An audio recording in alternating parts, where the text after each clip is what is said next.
एलियाका लागि एउटा कोठा। दोस्रो राजा 4 अध्याय। एलिसा प्राय सुनेम सहर जान्थे। एउटी सुनम्मी स्त्रीले एलिसालाई भनी, हाम्रो घरतिरबाट हिँड्दा कृपया हामीसित खानपान गर्नुहोस्। मलाई थाहा छ कि तपाईँ परमेश्वरका जन हुनुहुन्छ। हामी तपाईँलाई मद्दत गर्न चाहन्छौँ। एलिसा परमेश्वरका वचन प्रचार गर्दै थिए। ती सुनम्मी स्त्री र तिनका पतिले एलिसाको मद्दत गर्न चाहन्थे। तिनले उनलाई खाना खान बोलाए। एलिसा तिनीहरूसित खाना मन पराउँथे।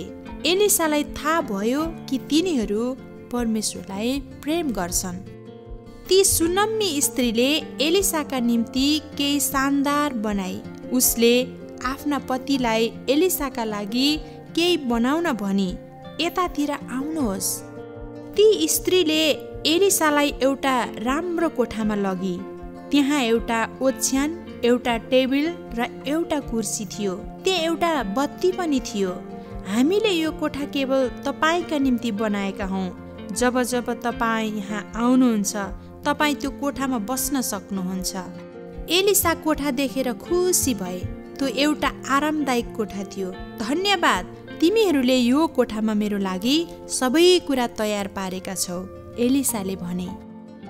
तपाईँ परमेश्वरका जन हुनुभएकोमा हामी गर्व गर्छौँ। तपाईँलाई मद्दत गर्न पाउँदा हामी खुसी छौँ, त्यो स्त्रीले भनी।